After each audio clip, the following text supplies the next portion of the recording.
4D Disappearing Cheshire Cat Acrylic Nail Art Tutorial by Hotpinkzebrapolish. Hi guys, in today's video I'm going to be showing you a 4D Cheshire Cat nail, and this is inspired by a Disney pin I saw while on vacation about a year ago. And so this one it's a little frame box, and then it's got a layer in the middle, and then there's two pieces that the Cheshire Cat is. There's a top film layer and then there's the underneath layer. And on the top film, all that you see is his eyes and his smile. And then if it slides into that little frame box, all of the rest of him disappears. And so he can be just his eyes and his smile, or you can pull him out and then it's the whole Cheshire Cat. So this video is something, like I said, I've been waiting to do and thinking about for about a year. I hope you guys like it, and don't forget to click subscribe to see all my future videos as well. So to start with, I'm going to be building up the nail with a layer of clear acrylic. Since the base of this nail actually is almost completely covered up, you can do almost anything you want under there, because for the most part it isn't ever going to be seen. That frame box is fairly large because you want the most space to be able to have your Cheshire Cat, so it covers up everything happening underneath it. So I start out just with clear, then I'm going to be filing that into shape with my e-file, starting out with a fairly coarse bit to remove any bulk. Just file, and then after that is done, I'm going to go through with a much finer bit just to refine the surface texture. That probably wouldn't be necessary in this particular design, since I'm not going to be doing anything interesting on top of this nail itself besides painting it black, but it's just part of my system and something I do every single time. So now I'm going to be painting it black with 2 coats of black gel polish, and then a layer of gel sealer just to finish that off, and putting that into my lamp to cure one final time. Then on a nail form backing, I'm just going to have that nail next to me so I have approximately how big I can make my frame. Obviously, like I said, it does extend and it is very, very large and covers up the nail completely. So if you wanted to make it larger than the nail even is, you could. Or if you're doing like a fantasy nail art and it was way bigger, then you could even put your little frame box at an angle and have some other stuff going on in the nail and have this just be one element, and that would be really, really cool if you're doing something really crazy.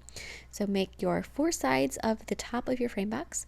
So there are 3, and then I'm going to cap in the last one. And when you're working with the clear acrylic on a nail form backing, it does tend to spread. So just, work with it, get it slower, or slowly but surely it'll set up and let you press that into shape. And if it's not perfect, especially the outside edges, it's really easy to file it in a moment, so you can do that as well. So now with more clear acrylic, I'm going to be making duplicates of 3 of the sides, 2 of the long sides and 1 of the short side. One of the sides of your frame box does not have a bottom side or a side of it, because that one is going to be the one that has the Cheshire Cat that you pull out. So that side, if it got a side on it, you wouldn't be able to do that anymore, so you just leave that one open. So there are the last ones, and then I'm going to be tracing my little frame box on a piece of paper. And then as I can see where it is, I can sketch in the shape of my cat. So there I start out with his eyes and his smile because I wanted those to end up in the frame box. So I started out with those. I actually restarted the whole thing at one point because it got to be too big. But I'm going to go through and add the little face around it. Just keep sketching it in. I really like to use a little mechanical pencil for things like these, but if you guys want to get fancy, you can use a 2H pencil, because that would be really light if this was too dark for you. But sketch in your Cheshire Cat and then erase his eyes and his smile. After you know where they're going to be, then just get rid of them.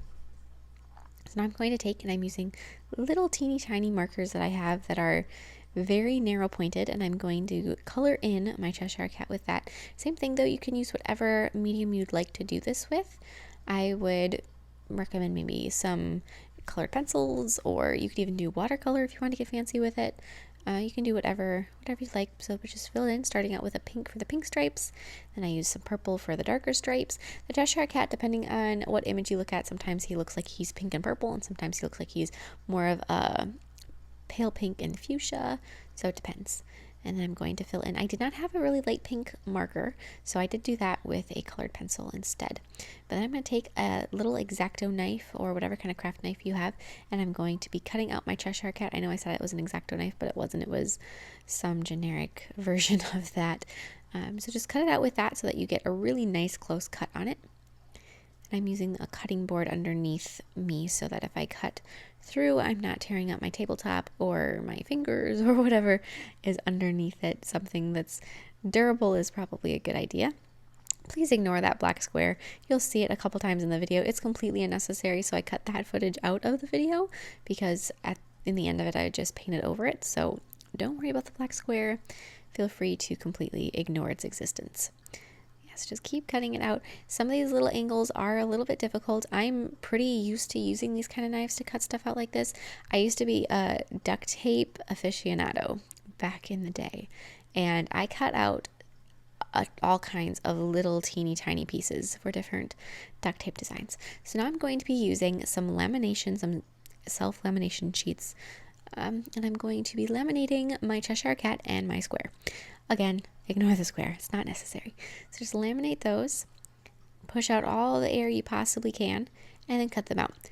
So instead of cutting out the square, which you can see me doing, just cut out a piece of the lamination plastic. Don't worry about it actually being a black square. You can just be clear because that's perfectly fine. In fact, you need one that's just clear for the top of your Cheshire Cat. So cut out a second piece and then fit that over your Cheshire Cat and cut it out so it's approximately the same size as your Cheshire Cat. You can get more detailed with that later and get closer, but for right now, a little approximation is perfectly fine, and you can just set that to the side for the moment.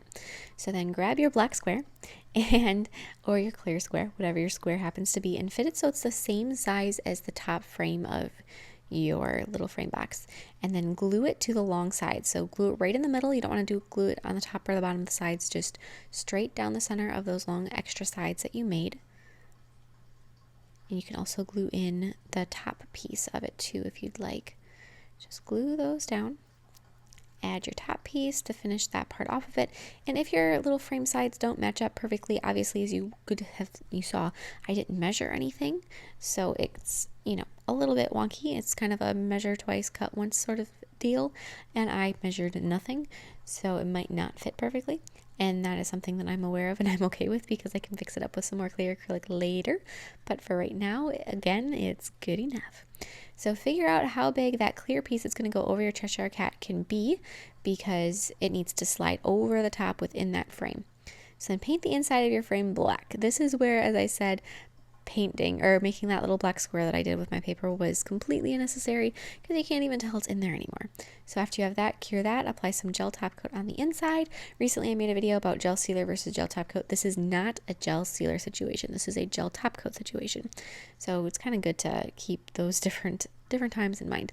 So glue your frame to the nail and then glue the top of the frame box to the top of the frame box.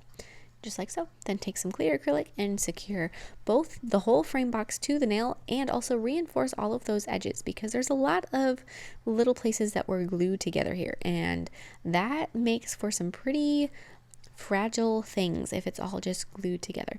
So take plenty of clear acrylic and fill in any gaps that there may be. As you can see, there are some gaps in mine. That's fine, it happens. And just make sure that when you're filling them in, you use some thicker acrylic, some stiffer acrylic. So maybe if you usually half dip your brush and then tap it and then you go for 3 seconds into your powder. I don't know if anybody else kind of measures what they do like that, but I kind of do. Maybe you're going to want to do it for 4 seconds into the powder or quarter dip your brush and then still do the 3 seconds so you get a stiffer bead that isn't going to run into your frame box. So now I'm going to take an e-file and I'm going to file this guy into shape. So I'm going to file the inside of my frame. That you may have wanted to do prior to attaching it just because it made a little bit of a dusty mess inside the frame, but that's okay. You can get rid of it. It just is a bit more hassle than it probably needed to be.